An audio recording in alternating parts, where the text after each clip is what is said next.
Hello, my friends, and welcome back. You may think I look pretty fresh and familiar compared to what I was for yesterday's show, because I'm actually recording this one.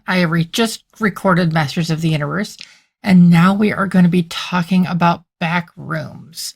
I saw this one, and this one is unusual. Let's put it that way. I think unusual is a good term for it.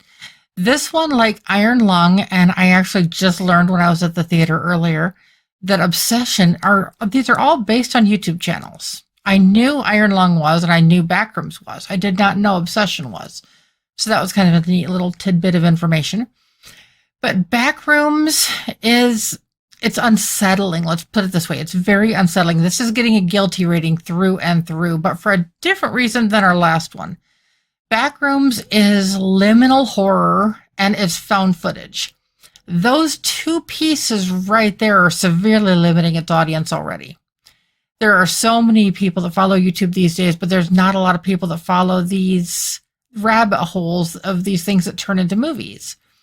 And Backrooms is kind of that. It deals with the whole thing of the fear of confined spaces, not necessarily claustrophobia, but with liminal horror, it's more of the being confined in just a narrow... Think of like Maze Runner, only much smaller and much more intense. That's kind of what you get a little bit here with Backrooms, but not, I mean, it's completely different. It's the same, but it's different. Backrooms deals with somebody who is lonely.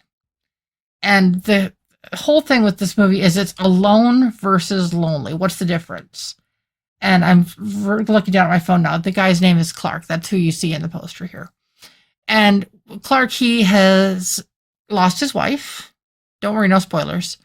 He is now without a home. And so he doesn't have a chance to follow his dream. So he is doing something else with his life. And that thing that he's doing with his life leads him to the opportunity to explore these back rooms. Now, what do I mean by that? Now, I can't give too much of that away. But let's check out the trailer together, and we'll kind of go from there.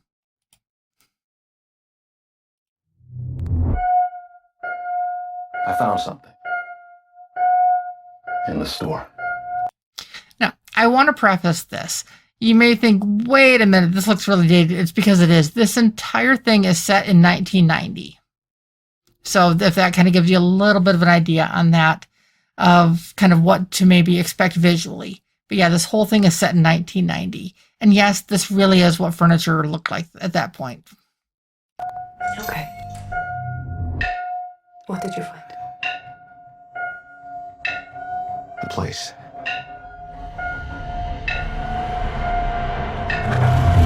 I found a place.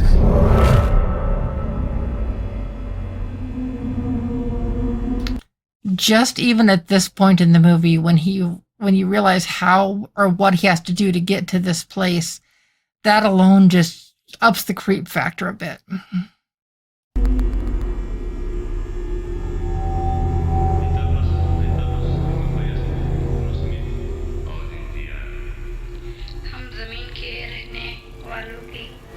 Hello?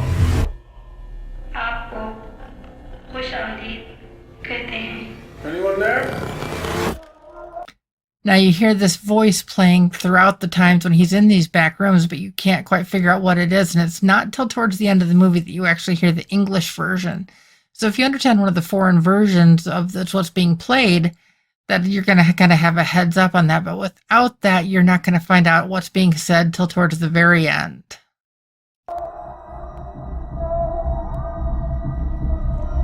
Look, I know how this sounds, but you don't understand. It's massive in there. I'm not saying I don't believe you. Okay, I'm gonna come back here with proof. All right, you feel me? Yes. Follow my lead. Clark, what is this? That's what I'm trying to figure out. I've been there every night since I found the place, and I still barely scratched the surface. All right, just take it slow.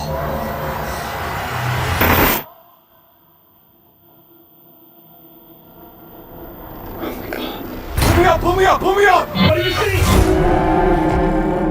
All these rooms. This place builds them. It's like a maze. It just goes on and on. It's a maze that goes on and on, but something just feels off. Sometimes I'm scared I'll get lost. Clara, can you hear me? I don't understand. What is this?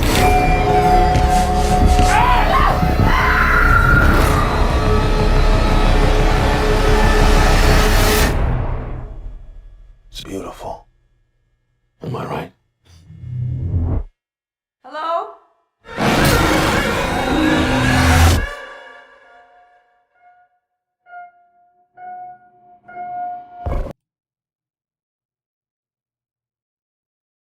Wow. Sometimes those ones like that just are disconcerting on an entirely different level. And this one, it's like this Backrooms tries to recreate rooms, but things are just wrong. Things are just off. And yet they find themselves almost, I mean, they know how to get out, but they find themselves almost stuck there at the same time.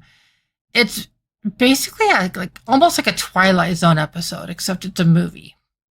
Now, I will say this made a bit more sense than, like with Iron Lung, you drop into this thing and you're stuck in this ship and you can't really get out. And I know Markiplier is not Kane on this one, but this one, you're not stuck in a ship, but you're stuck in these rooms. You're stuck in this alternate place that just feels wrong, and you can't quite put your finger on it. This is a really slow burn. If you are into found footage horror, if you are into liminal horror, you're going to get a lot more out of this. Or if you follow the YouTube channel, you're going to get a lot more out of this than the average viewer.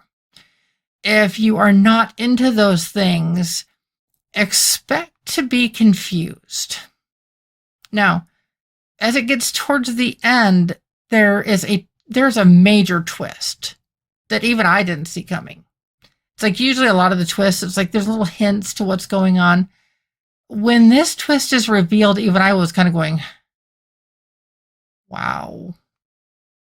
And I don't know if that was a good wow or a bad wow, but it was intriguing, and it's almost hinting that this is not going to be the last that we see of what's going on in here. Now, does that mean that's the end or just the beginning? It's really hard to tell. I think this has the promise of maybe doing more to it. And so if you're into those types of stories, you're going, I mean, even as the movie deputy, I would give this a lot higher ranking if it was something that was at least, it doesn't need to be for everybody, but it has to at least be understood. And unless you're already familiar with what's going on, or you are into that very narrow horror niche of like liminal stuff or found footage, like the Blair Witch and like things like that, these ones are just really hard to get behind. And I was just, I'm thinking, okay, am I just missing something? Because it was a lot of college age kids that were there tonight. And when I went to see this, so I was just asking some of them as they were leaving. And the vast majority were more confused than I was. They didn't even catch the twist at the end. And I'm like, and the one goes, I fell asleep. I couldn't pay attention. That kind of said a lot right there. It's like if you can easily fall asleep during a movie and you don't normally fall asleep during movies. Yeah. This one has there's a definite creep factor to this one. It's unsettling. And there's a little bit of gore. There's just a lot of just this unsettling stuff that you're trying to figure out. And there's references to things going on of different things with mental illness and a child. I won't give away too much about that because that would be a huge spoiler for it. But how that all kind of fits together into what's going on, you've really got to pay attention to put the pieces together. So if you fall asleep or if you have a hard time paying attention, you're just not going to get there. fans of this, I talked to 2 people tonight who were big fans, but they already follow the YouTube channel. They're very familiar with the Backrooms story. And they're like 10 out of 10. One of them was 10 out of 10. The other one was like, give it a 5 out of 10, but it was still really good. And I'm like, okay, that's kind of, it's like they were both into it, but I mean, that's a really drastic range to say. Like I said, the gore factor, just the creep factor of this one, it's definitely getting the, like I said, the guilty rating. Score-wise, just because it's one of those ones that you have to kind of have knowledge of ahead of time, or you're just not going to get it. I am putting Backrooms, I know I'm going to get a lot of hate for this ahead of time, just putting this out there. I'm giving Backrooms a 4.5 out of 10 on the deputy scale. Mind you, a 4 is watchable but forgettable. A 5 is decent story, significant flaws. And though this story has a lot of promise of being able to maybe be more, like I said, you've really got to pay attention to the details, or you have to be aware of the story ahead of time. Those 2 things right there are going to limit quite a bit of its audience. And this is probably one of the most popular movies, at least in my region of the country right now. But the feeling of this movie is really mixed. It's not what people expect it to be. At least the vast majority of people I was running into. That was just not what they were expecting. So I hope this helps, especially if this is one that you were debating about seeing. Either this is going to encourage you to go see it. Like I said, if you're into the liminal stuff and things like that, you're going to get a lot more out of this. But if not, there's a lot of other great movies to watch right now, especially Masters of the Universe. I'm going to give that another shout out on that. But yeah, if you're wanting to go to the movie and see something that, like I said, if you follow this and this is one you want to see, kind of like with Markiplier and Iron Lung, great, go see it, go enjoy it. I would love some feedback on it. But if you are not already familiar with this story, it's not quite what you expect. So, as always, I promise this is going to be an adventure. And so I hope I delivered on that at least. But if you haven't done so already, click subscribe and turn on that notification bell for the latest and the greatest movie deputy content. And as always, I will be back with you soon. Bye.